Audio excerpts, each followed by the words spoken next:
549면 열왕기상 19장 1절에서 10절까지 말씀을 봉독해 드립니다. 열왕기상 19장 1절에서 10절까지의 말씀입니다. 아합이 엘리야가 행한 모든 일과 그가 어떻게 모든 선지자를 칼로 죽였는지를 이세벨에게 말하니, 이세벨이 사신을 엘리야에게 보내어 이르되 내가 내일 이맘때에는 반드시 내 생명을 저 사람들 중 한 사람의 생명과 같게 하리라. 그렇게 하지 아니하면 신들이 내게 벌 위에 벌을 내림이 마땅하니라 한지라. 그가 이 형편을 보고 일어나 자기의 생명을 위해 도망하여 유다에 속한 브엘세바에 이르러 자기의 사환을 그곳에 머물게 하고, 자기 자신은 광야로 들어가 하룻길쯤 가서 한 로뎀 나무 아래에 앉아서 자기가 죽기를 원하여 이르되, 여호와여 넉넉하오니 지금 내 생명을 거두시옵소서. 나는 내 조상들보다 낫지 못하나이다 하고 로뎀 나무 아래에 누워 자더니 천사가 그를 어루만지며 그에게 이르되 일어나서 먹으라 하는지라. 본즉 머리맡에 숯불에 구운 떡과 한 병 물이 있더라. 이에 먹고 마시고 다시 누웠더니 여호와의 천사가 또 다시 와서 어루만지며 이르되 일어나 먹으라.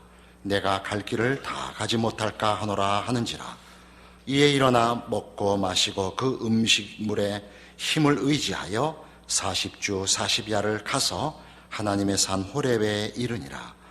엘리야가 그곳 굴에 들어가 거기서 머물더니 여호와의 말씀이 그에게 임하여 이르시되, 엘리야야 내가 어찌하여 여기 있느냐? 그가 대답하되 내가 만군의 하나님 여호와께 열심히 유별하오니 이는 이스라엘 자손이 주의 언약을 버리고 주의 제단을 헐며 칼로 주의 선자를 죽였음이오며 오직 나만 남았거늘 그들이 내 생명을 찾아 빼앗으려 하나이다. 우리가 지난주에 생각한 갈멜산 전투에 연속되는 내용입니다.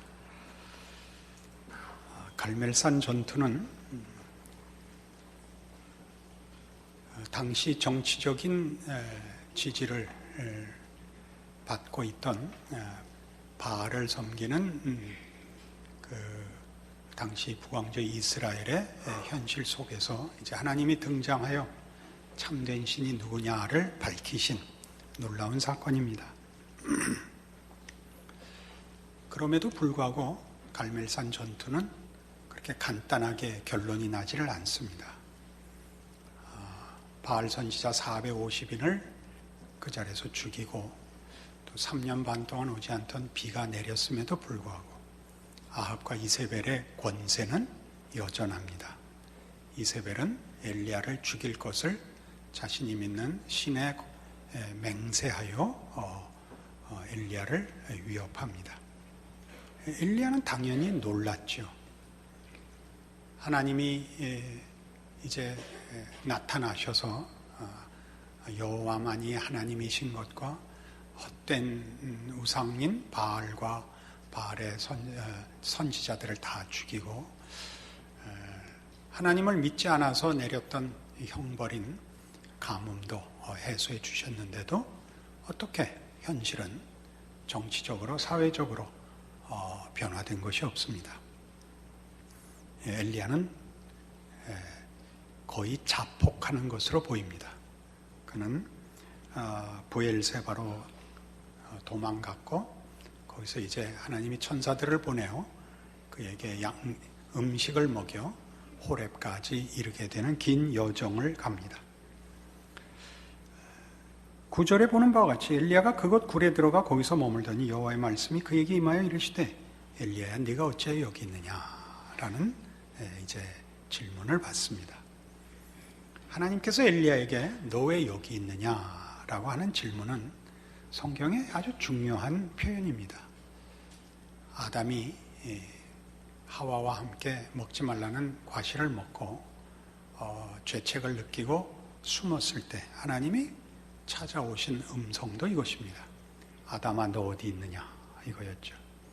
그 말은 뭐 어디 있느냐 묻는 것이 아니라 너 무슨 짓을 하고 있느냐, 너 지금 정신이 있느냐? 이런 꾸짖음이죠. 하나님은 우리를 아십니다. 우리의 정체를 아시며 우리의 수준과 위치를 아십니다. 그러니까 하나님이 너 왜 여기 있느냐라고 물을 때는 너 제자리에 있지 않고 왜 다른 데 가 있느냐라는 꾸중이죠.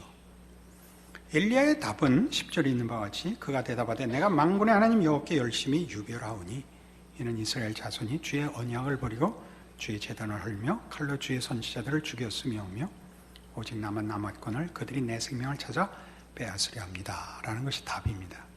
그것은 완곡한 표현이지만 저는 이해가 가지 않습니다. 당신은 누구십니까? 라는 반문입니다.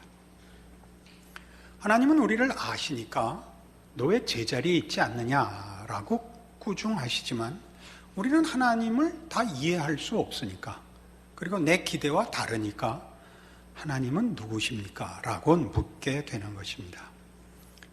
이것은 지금 엘리야 자신에게 일어나는 혼동일 뿐만 아니라 혼란스러운 현실일 뿐만 아니라 이 열왕기가 쓰여졌을 당시에 그 첫 번째 대상이었던 독자들, 청중들, 바벨론 포로가 되고 그 나라의 멸망으로 인하여 세계로 흩어졌을 선민이었던 유다와 이스라엘의 그 백성들이 그 흩어진 곳에서 묻는 질문이었을 겁니다.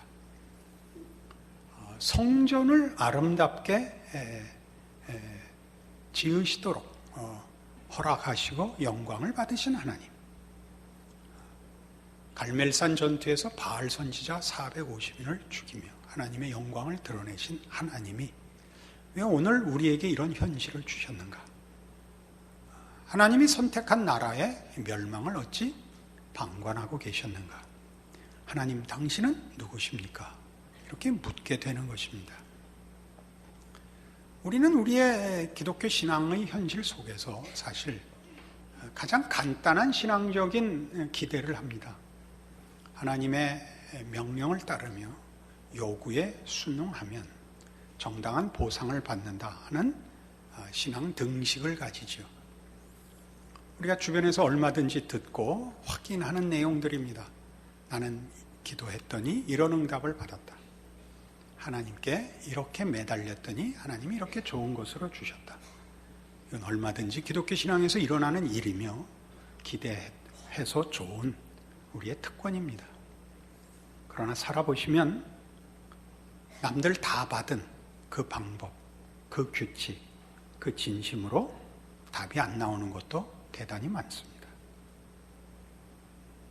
우리가 정당했고 하나님이 요구하시는, 그래서 하나님이 마땅히 응답하실 거라고 생각되는 신앙상의 모든 규범과 진심을 바쳤으나 결과를 얻지 못하는 때에 우리는 이 질문을 할 수밖에 없습니다.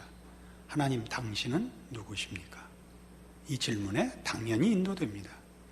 그리고 이 질문을 넘어서야 기독교 신앙의 진정한 깊은 자리, 놀라운 자리에 이르게 됩니다. 물론 현실적으로 단순한 신앙의 등식 속에서 행복하게 사는 것을 우리가 나무랄 필요도 없고 열등하다고 비웃을 필요도 물론 없습니다. 그렇게 단순하고 진심으로 살아 행복하게 사는 것 축복받은 길인 줄로 압니다. 그러나 제 경우에 그렇듯이 아마 여러분들도 그것으로 답이 되지 않아서 고민하고 있는 사람들일 가능성이 높습니다. 그리고 엘리야가 그 질문에 지금 직면하고 있으므로 우리는 사실 이 질문을 오늘 꺼내놓고 할 필요가 있습니다.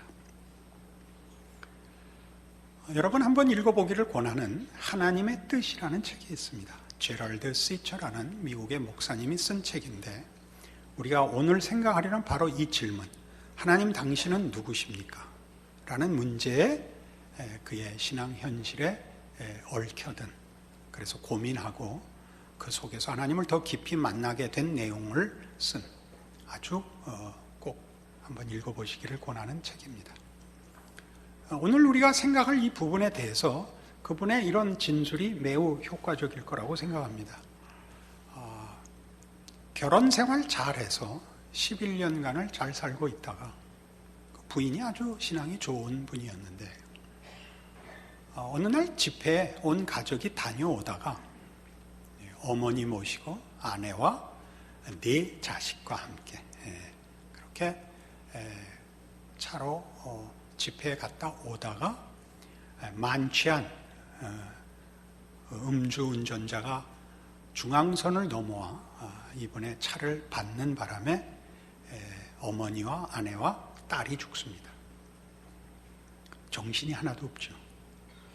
우선 자기에게 일어난 일에 누구나 그렇듯이 이 사람도 내가 뭘 잘못해서 이 화를 당했나? 라는 질문부터 합니다. 본인에게 큰 자책할 것이 없는 겁니다. 없는 시간을 쪼개서 먼 길 집회에 다녀오다가 잘못한 것 하나도 없이 순전히 상대방의 잘못으로 이 화를 당한 것입니다.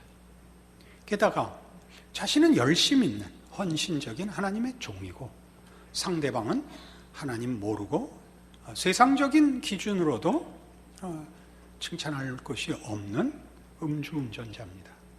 그런데 화는 자기가 다 당한 것입니다. 그가 떠올린 가장 깊은 신앙적인 질문이 뭐였을 거라고 생각하십니까? 하나님, 당신은 그때 뭐하고 계셨습니까? 이게 그의 아주 처절한 질문입니다. 하나님이 계신다면 어찌 이런 불공평한 일이 생깁니까? 하나님을 믿고 사는 사람을 보호하시지 않는다면 하나님을 믿는 것이 무슨 의미가 있습니까? 이 질문에 직면하게 되죠. 2년간 그가 자폭의 자리에서 헤어나질 못합니다. 나중에 은혜를 입고 서서히 더 깊은 신앙의 경지로 넘어가게 됩니다만은 그것은 여러분들이 책을 보시고 확인할 내용이고 이 질문이 너무나 당연한 질문이라는 것을 그분의 경험에서나 또는 우리의 경험에서 사실 우리는 당하고 있습니다. 그러나 이런 식의 질문은 그 답이 만만치 않기 때문에 왜냐하면 우리가 고통을 당하고 재난을 당한다는 것이 우리에게 이유가 없다면 그러면 하나님이 불공평한 분이냐? 라는 문제로 밖에는 답이 없기 때문에 우리는 이 질문을 공개적으로 잘 못합니다. 그래서 우리의 신앙은 이 둘 사이에서 내 책임으로 돌릴 수만도 없고 하나님 책임으로 돌릴 수도 없는 사이에서 대강 타협하고 삽니다. 깊은 질문을 하지 않기로. 그러면 어떤 부작용이 생기느냐 하면 하나님에 대해서 깊은 이해나 신뢰는 유보할 수밖에 없게 됩니다. 여기가 나쁩니다. 누가 기도 많이 하고 열심히 봉사해서 복 받았다 그러면 그냥 웃지요. 같이 기뻐할 수가 없습니다. 자기는 그렇게 안 되니까. 누가 기도해서 기적과 놀라운 감동을 받았다 그러면 그냥 웃지요. 비난할 수도 없고 동참할 수도 없는 것입니다. 이 문턱을 우리는 성경의 인도함을 따라 빨리 넘어서야 합니다. 이 문제는 우리가 성경에서도 지금 엘리야와 마찬가지로 구약의 대표적인 위인 모세에게도 일어납니다. 출애굽기 3장으로 가겠습니다.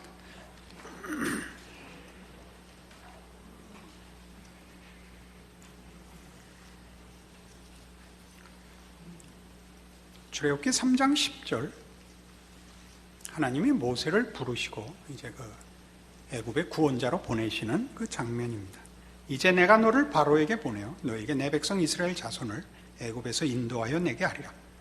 모세가 하나님께 아뢰되 내가 누구이기에 바로에게 가며 이스라엘 자손을 애굽에서 인도하여 내리까? 하나님이 이르시되 내가 반드시 너와 함께 있으리라. 네가 그 백성을 애굽에서 인도하여 낸 후에 너희가 이 산에서 하나님을 섬기리니 이것이 내가 너를 보낸 증거니라. 모세가 하나님께 아뢰되 내가 이스라엘 자손에게 가서 이르기를 너희의 조상의 하나님이 나를 너희에게 보내셨다 하면 그들이 내게 묻기를 그의 이름이 무엇이냐 하리니 내가 무엇이라고 그들에게 말하리이까? 모세의 이 질문은 사실은 깊은 내용을 담고 있습니다.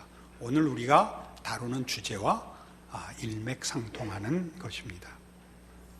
모세는 이 부름을 받을 때 80세입니다. 모세는 애굽에 종살이하는 히브리인의 자손으로 태어납니다. 애굽의 위정자인 바로는 이스라엘 백성이 강성해지는 것이 두려워서 사내 아이가 나면 죽이라고 명합니다. 모세의 어머니는 모세를 낳고 차마 죽일 수가 없어서 몇 달을 숨겨서 기르다가 더 이상 어떻게 숨길 수가 없게 되자 갈대 상자에 그를 담아서 나일강에 떠내보냅니다. 바로의 공주, 애를 낳지 못하던 공주가 모세를 발견하고 자기 아이로 키워서 궁정에서 왕자로서 대접받고 크는 것으로 우리가 이해할 수 있습니다. 40세에 자기가 히브리 민족이라는 것을 알게 됩니다. 억압받는 자기 민족을 위하여 편을 들다가 애굽 관원을 죽이게 되고 그 일로도 어떤 자기 민족의 지지를 받지도 못하고 애굽에서 그냥 살 수도 없고 그래서 도망을 하여 미디안 광야에서 40년을 지냅니다. 거기서 모세의 마음은 다 식었습니다. 40년 동안, 즉 80세가 되기까지는 그 미디안 광야에서 이드로라는 사람의 사위가 되어 목동이 됩니다. 양을 치고 목자로서 살다가 80세에 지금 부름을 받습니다. 하나님께서 그에게 나타나시고 나는 너희 조상의 하나님이라 내가 너를 보내어 내 백성을 애굽에서 인도하여 내리라 합니다. 모세의 질문은 이것입니다. 하나님, 생각이 있으십니까? 이것입니다. 참 이런 표현을 써서는 안 되지만 우리 절절한 신앙의 우리의 현실을 제대로 담자면 이렇게 표현할 수밖에 없습니다. 하나님 그동안 뭐하고 계시다가 이제 와서 뒷북을 치십니까? 이게 모세의 질문이죠. 내가 백성에게 가면 백성들이 누가 널 보내서 왔단 말이냐라고 물을 것입니다. 하나님 이름을 가르쳐 주십시오. 이름을 묻는 것은 속성을 묻는 것입니다. 그의 정체를 묻는 것입니다. 하나님 당신은 누구십니까? 어떻게 일을 이렇게 하십니까? 그렇죠. 하나님이 14절에 하나님이 모세에게 이르시되 나는 스스로 있는 자니라. 또 이르시되 너는 이스라엘 자손에게 이같이 이르기를 스스로 있는 자가 나를 너희에게 보내셨다 하라. 우리말 번역에 스스로 있는 자라는 번역은 지금 개역 성경 난하주를 보시면 일하고 히브리 원어를 직역하면 나는 나다라고 직역해 놓았습니다. 영어 표현이 조금 더 이해하기 좋은데 I am that I am입니다. 나는 나로서 존재하는 나다. 이렇게 의역할 수 있습니다. 나는 나로서 존재하는 나다라고 이렇게 완곡하게 표현한 그 핵심은 뭐냐면 나는 늘 하나님인 나다. 나는 하나님이기를 중단하거나 하나님이기를 외면당하는 장소나 때나 시간이 없는 나다. 나는 늘 하나님이다. 그러니까 모세의 질문, 하나님 그땐 뭐 하셨습니까? 나는 그때도 하나님이었다. 그 사건과 그 일은 내 통치 밖에서 일어난 것 아니다 라고 답하시는 것입니다. 그러면서 15절에 하나님이 또 모세에게 이르시되 너는 이스라엘 자손에게 이같이 이르기를 너희 조상의 하나님 여호와 곧 아브라함의 하나님, 이삭의 하나님, 야곱의 하나님께서 나를 너희에게 보내셨다 하라. 이는 나의 영원한 이름이요 대대로 기억할 나의 청원이라. 나는 언제나 하나님이다. 어느 곳, 어느 정황, 어느 시기에도 내가 하나님으로서 이 세계를 통치하는 일을 중단하거나 외면한 적이 없다. 그러면 왜 그런 일이 생겼습니까? 라는 데 대한 이제 답입니다. 나는 너희 조상의 하나님이다. 나는 너희 조상 아브라함의 하나님이고 이삭의 하나님이고 야곱의 하나님이다. 아브라함의 하나님이라는 게 무슨 뜻일까요? 그의 전 생애에 걸쳐 증명된 하나님이란 말입니다. 어느 한 사건, 어느 한 경우를 개선시키거나 해결해주는 하나님이셨던 것이 아니라 해결사가 아니요, 기능인이 아니요, 그의 전 생애를, 시공간을 통치한 하나님이셨다. 우리가 시편 23편에서 보는 다윗의 고백과 같이 여호와는 나의 목자시니 내게 부족함이 없으리로다 라는 고백은 그가 그의 전 생애를 거의 마감하고 말년에 파란만장한 자기의 생애를 되돌아보면서 하는 고백입니다. 다윗은 만만치 않은 인생의 굴곡을 겪은 사람입니다. 그는 골리앗을 쳐 죽인 영웅이기도 했고 사울의 살해의 위협 속에서 여기저기로 피난살이를 해야 됐던 곤궁한 삶을 살기도 했고 심지어 블레셋 아기스 왕 앞에서 그 보호를 받다가 그 죽을 위협을 다시 받게 되어 미친 채하여 그 호구를 벗어나기도 합니다. 자기를 따르는 이들과 가족들이 자기네 어느 전쟁에 갔다 오는 동안에 아말렉의 부족의 공격을 받아 모든 가솔들이 잡혀가는 사건도 있어서 울 기운이 없을 때까지 운 적도 있는 사람입니다. 그 모든 일들을 그 당시에는 견딜 수 없는 고통이었고 이해할 수 없는 일이었지만 생애를 다 끝장에 와서 되돌아 보니까, 반추해 보니까 그 모든 것 속에 하나님은 그때도 하나님이셨더라 이겁니다. 물론 우리는 여기서 이 한 가지 질문을 덧붙일 수 있습니다. 하나님이 결국 우리의 항복을 받아내시고 선을 이루신다면 꼭 고통과 재난으로 인도할 필요는 무엇이 있는가 하는 게 남는 질문이 되겠죠. 하나님은 어떤 경우에도, 어떤 사건 속에도, 어떤 정황 속에서도 하나님은 늘 하나님이시고 우리의 삶의 어느 경우도 하나님의 통치 아래에 있다는 것은 사실 신자들에게는 큰 위로입니다만 그 하나님이 그 길을 궁극적으로 승리케 하시며 복을 주실 하나님이 우리를 울게 하시고 우리를 비통하게 하신다는 것은 사실 이해가 가지 않습니다. 그게 아까 얘기했던 제럴드 시처의 질문이었고 지금 모세의 질문이고 엘리야의 질문입니다. 여긴 중요한 문제가 있습니다. 호세아 6장에 가시면 구약성경 1261페이지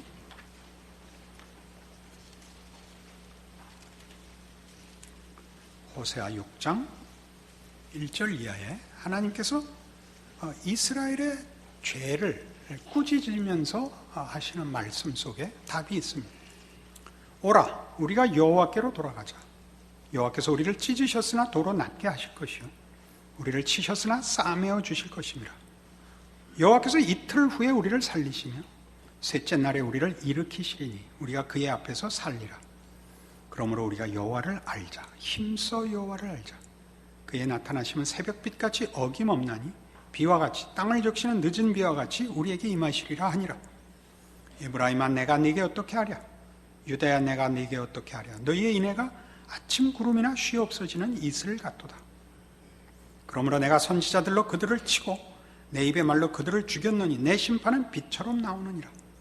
나는 인애를 원하고 제사를 원하지 아니하며 번제보다 하나님을 아는 것을 원하노라.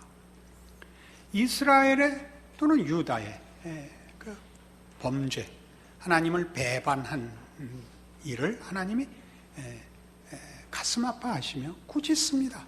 노하십니다.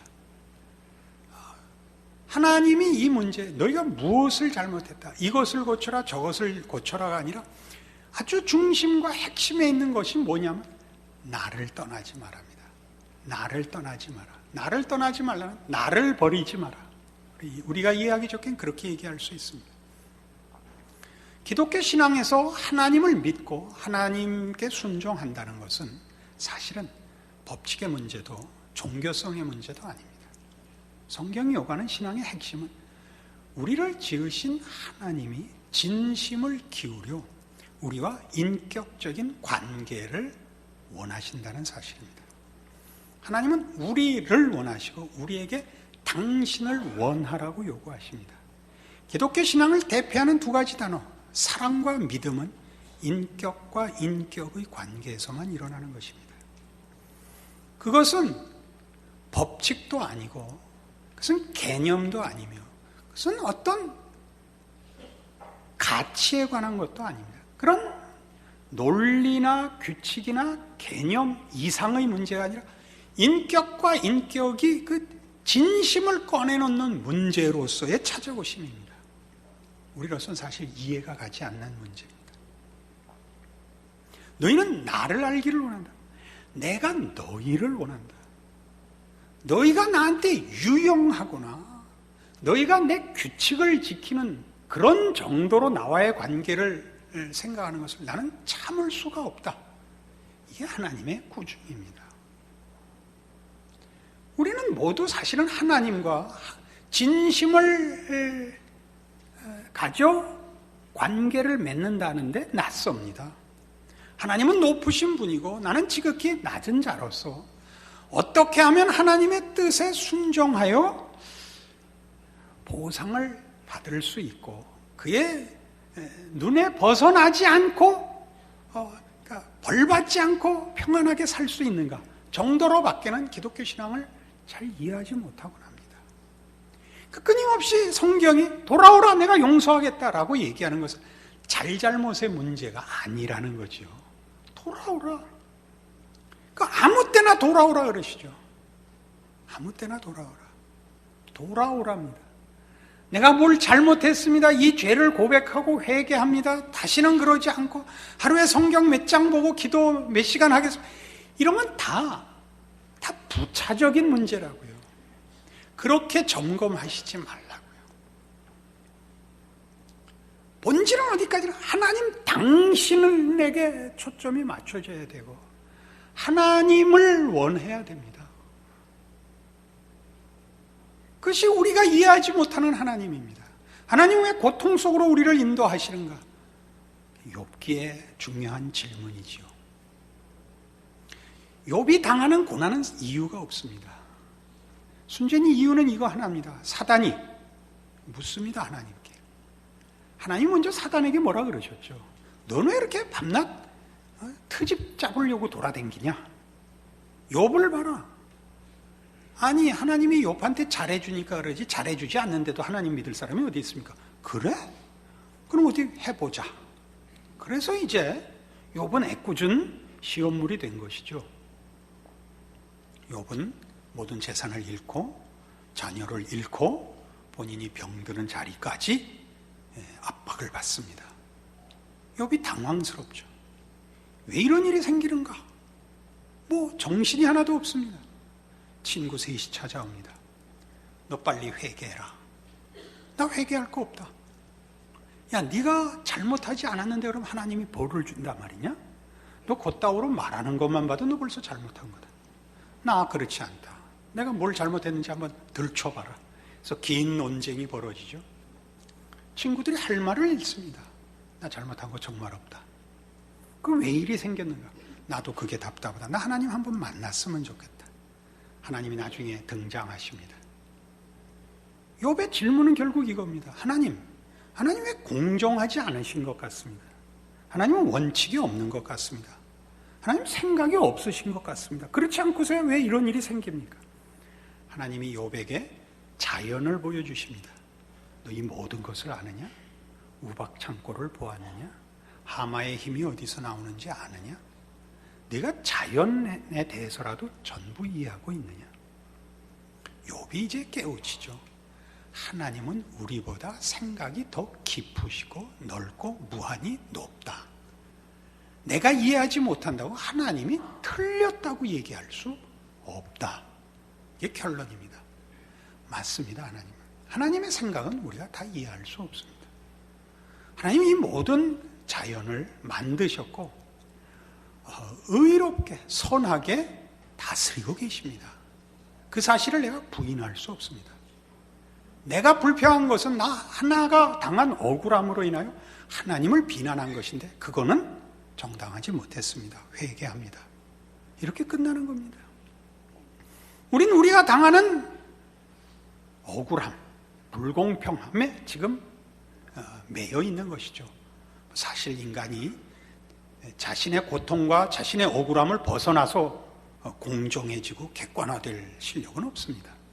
그러나 성경이 하는 얘기는 우리가 말하는 불공평은 불공평이 아니라는 거죠. 하나님은 우리보다 생각이 높으십니다. 깊으십니다. 우리를 우리보다 더 편드십니다. 그래서 요한복음 14장에서는 이렇게 얘기합니다.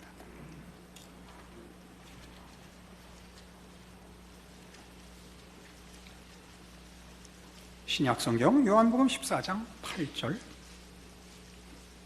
빌립이 이르되 주여 아버지를 우리에게 보여주옵소서 그리하면 족하겠나이다. 예수께서 이르시되 빌립아 내가 이렇게 오래 너희와 함께 있을 때 네가 나를 알지 못하느냐. 나를 본 자는 아버지를 보았거늘 어찌하여 아버지를 보이라 하느냐. 내가 아버지 안에 거하고 아버지는 내 안에 계신 것을 네가 믿지 아니하느냐. 내가 너희에게 이르는 말은 스스로 하는 것이 아니라 아버지께서 내 안에 계셔서 그의 일을 하시는 것이라. 내가 아버지 안에 거하고 아버지께서 내 안에 계심을 믿으라. 그렇지 못하겠거든 행하는 그 일로 말미암아 나를 믿으라. 빌립이 왜 예수님 보고 아버지를 보여주옵소서라고 했을 것 같습니까? 그가 기대하는 하나님의 등장은 해방자여야 됐습니다. 모든 문제를 해결해야 되는데 이 메시아, 하나님이 보내신 메시아며 동시에 성자 하나님인 자신이 오셔서 무대 위에 서질 않고 무대 뒤에 계시는 겁니다. 이 제자들을 이끌고 그저 하루하루 살아가고 계시죠. 정치, 경제, 사회에 어떤 큰 영향을, 주도권을 쥐지도 않고 권세를 가지지 않으십니다. 그냥 그날 하루 행로를 가시고 만나는 일에 기적을 일으키실지라도 그것은 사소한 한 개인의 개인적인 행로일 뿐입니다. 빌립이 이 질문을 하죠. 하나님을 보여주십시오. 아버지를 보여주십시오. 빌립아, 지금 하나님이 네 옆에 와 있는데 모르겠느냐? 너희 하나를 돕고 섬기고 있는데 하나님이 누구신지 모르겠느냐? 이렇게 묻습니다. 하나님이 예수 안에 오셔서 우리 모두와 함께 하시는 것이 신약 시대입니다. 그는 임마누엘입니다. 하나님이 우리와 함께 계시다입니다. 우리의 고통 속에 함께하고 계십니다. 우리의 억울한 현실 속에 함께하고 계십니다.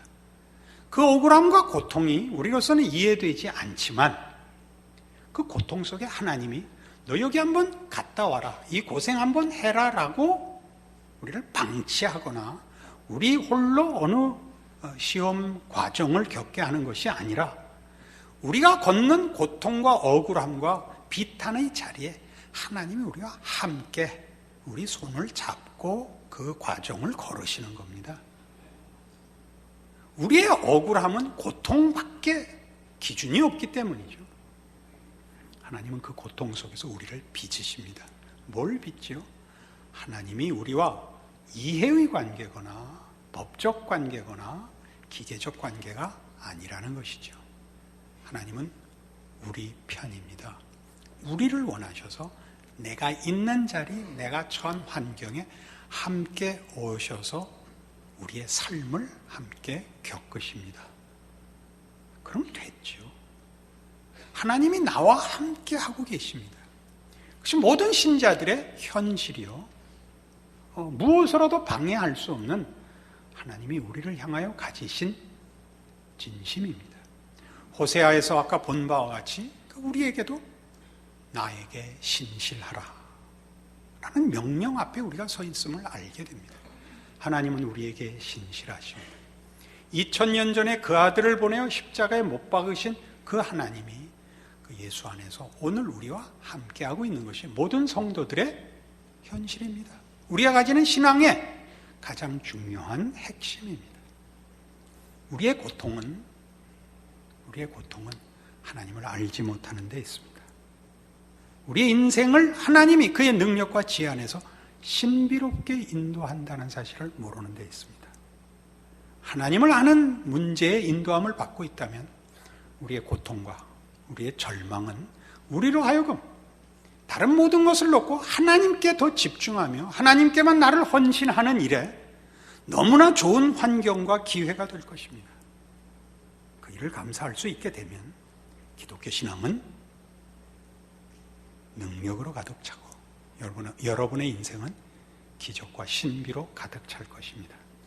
그것은 모두가 작정할 필요가 없이 이미 그렇게 인도된 길이고 여러분의 이해와 공감과 만족보다 우선해서 하나님이 그렇게 하시는 모든 성도들의 현실입니다. 그 사실을 오늘 말씀을 통하여 여러분의 것으로 이해하고 누리시는 오늘의 복된 말씀이 되기를 원합니다. 기도하십시다. 하나님 아버지 은혜를 감사합니다. 우리로 하나님의 자녀 삼으셨고 우리의 하나님이 되사 우리 곁에 오시며 우리 안에 오시며 우리의 삶에 찾아오심을 이제 말씀으로 확인합니다. 우리의 고통과 억울함은 우리의 이기심 때문일 것입니다. 하나님의 거룩하심과 우리를 향한 사랑을 기준하여 하나님을 알게 하옵소서, 믿게 하옵소서, 믿음으로 승리하게 하옵소서. 지금은 우리 주 예수 그리스도의 은혜와 하나님 아버지의 극진하신 사랑과 성령님의 교통하심이 하늘 하나님의 자녀가 되어 그의 사랑을 받는 자 됐다는 믿음의 현실, 복된 우리의 삶 확인하고 주와 함께 사는 우리의 인생 되리라, 승리하는 우리의 믿음 되리라 약속하고 돌아가는 심령들 위해 영원토록 함께 있을지어다. 아멘.